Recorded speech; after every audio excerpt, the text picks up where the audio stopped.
The surprise resignation of State Senator Linda Dorcena Forry has started the countdown to a special election in the 1st Suffolk senatorial district. The district includes South Boston and most of Dorchester, along with parts of Mattapan and Hyde Park.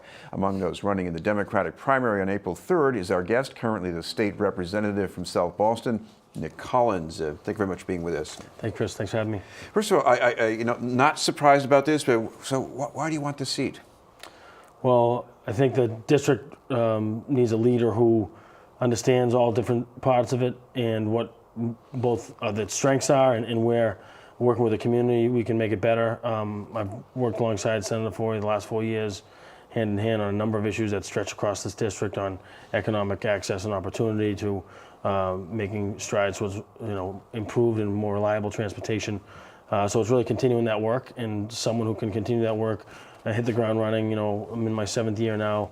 Been an effective advocate in the budget for my district and also some programs outside that impact the Senate district. So built up a lot of different relationships and understanding, even more so over the last 4 years, of its diversity and really the community leaders that make it great, and how to partner with them to do so. This district goes all the way from the Seaport District to Reedville. It's an economic powerhouse. So talk about things you've done to make that work for people throughout that whole trajectory. Sure. I'll start with Chapter 195 of the Acts of 2014, signed by Governor Patrick. Myself and Senator Forry were the co-sponsors of that legislation to expand the Boston Convention and Exhibition Center. And in that is significant language, I think groundbreaking in terms of mandates on supply diversity, with businesses led by people of color and women, as well as service-disabled veterans. And that was the impetus for what we just saw recently in the groundbreaking of the largest hotel in Boston, a Massport Hotel on Summer Street, right in the heart of South Boston waterfront. And through this advocacy in legislation, as well as working with the board, created an RFP process where it was incentivized to have a diverse equity team. Now we have, as a part of this development team, investors and business leaders of color that are going to not just be able to share in the wealth creation that has the future there with this hotel, but also in the decision making of how contracts are dispersed and how diverse the economic situation is that trickles down. So I think this is a great example of what we can do in government. Leveraging the assets. If you look at the MBTA, DOT, they're some of the largest property owners in the state, and particularly Massport's the largest property owner in the South Boston waterfront. So, leveraging public policy in a way that helps, provide equal access to this type of opportunity in return is something that, I've made my mission already, and I'll continue to do so. Of course, another challenge is to get more benefits from the Fairmont Corridor. There's that service there. People want it more frequent and to be affordable. Yeah. What do you see the best way to do that? Well, I think there are some ideas and some legislation being pushed that I'm a big supporter of and a co-sponsor of with some of my other colleagues that represent areas in this district in the House. And I think that legislation needs to move forward, but as well, a proposal Senator Forry and I put an op-ed into the Boston Herald last year and advocated to the transportation agencies to get Track 61 back online, which connects the Fairmont line directly to the waterfront. So it's a huge job center with respect to hotels, the tourism industry, the hospitality industry, corporate jobs as well as industrial jobs. So it really runs the economic gamut, and right now there's very little access. I mean, you see the traffic issues that take place for people that are already working down there, but there's very little access, direct access for people in other parts of Boston. And rather than having to take an hour and a half to 2 hour public transit adventure through the city from one side of this district to another, we think direct access, providing that direct access is not just the right thing to do for equality purposes, but will bring people economic opportunity that they haven't had, at least directly. While she was in the seat, Linda Dorcena Forry was a fairly strong supporter of criminal justice reforms. There were still some ideas out there for the coming legislative session. Anything you'd like to see advanced along those lines? Sure. I think we passed the version, the Senate passed the version. There's some differences there, but I think one thing I believe anyone can agree with that's run of the seat is that we shouldn't be trying to put more people in prison. We need to be rehabilitating people and getting them back into society. There is a line. So if it's home invasions, and in particular, and other more dangerous crimes with respect to folks who are involved in drug activity, that's where I kind of draw the line. But with respect to B&Es and things that I believe in a second chance. So if folks are willing to get clean and get back on their feet, if we have the services, and that's another part of the criminal justice reform, we can't just say we're going to provide lesser sentencing, those services that connect people back into the workforce or back into training, back into housing. And so, I think that's going to be part of it. This is going to be a legislative fix in terms of regulations and laws, but there's also going to be backed up by a budget that reflects we're ready to take this on. Because I believe people can be rehabilitated. I believe that they should be rehabilitated in our system, particularly nonviolent drug offenders.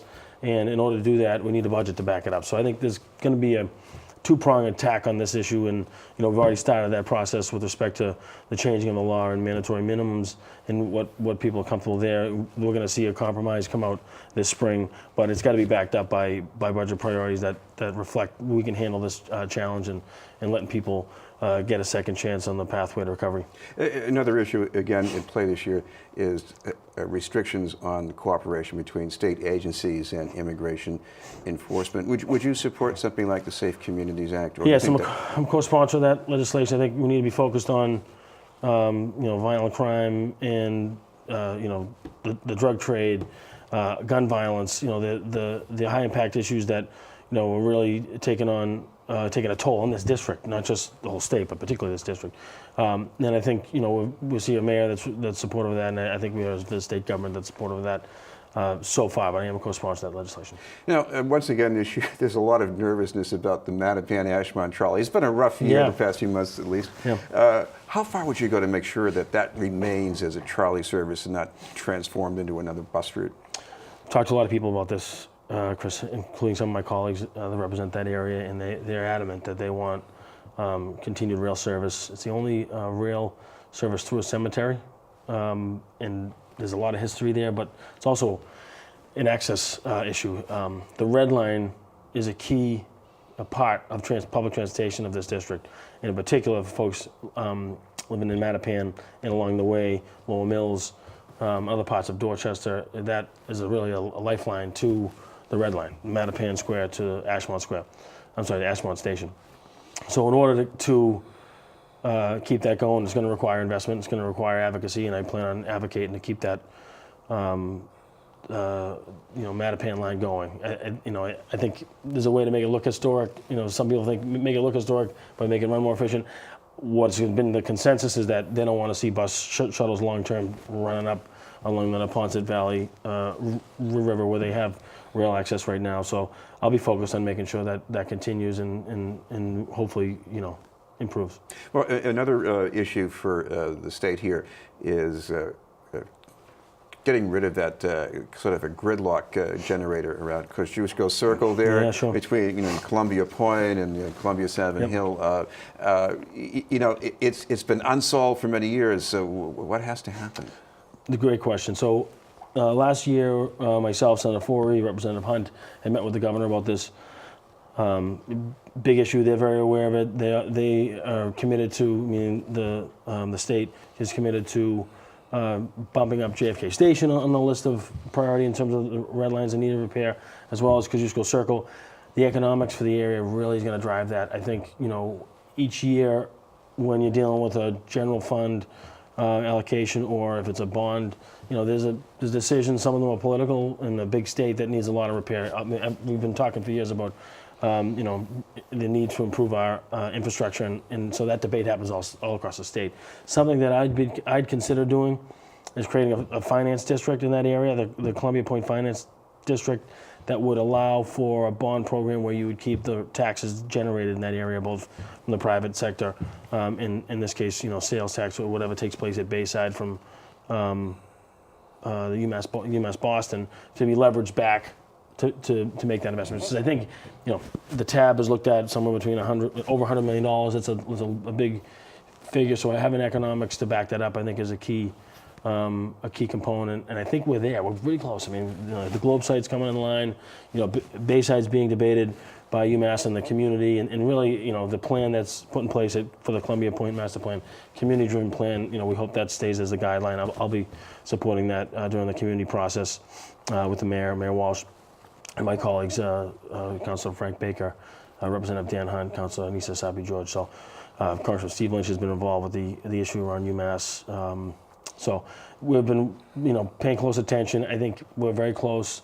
Morrissey Boulevard's being reviewed right now by the Department of Conservation and Recreation between the Ponset Circle and basically Kosciuszko Circle. So that's part of the investment too, because as you know, when it rains and snows, you're underwater. That place shuts down. It becomes a problem as well. So a lot of moving pieces. Again, this district requires someone who knows what's going on, knows the big issues, can advocate inside the legislature to the administration at the city level, and that's something I'm prepared to do. Thank you very much for being with us. State Right. Representative Nick Collins, candidate for state senator in the 1st Suffolk District. And again, that primary for the Democrats is on April 3rd. We'll have more news in just a moment.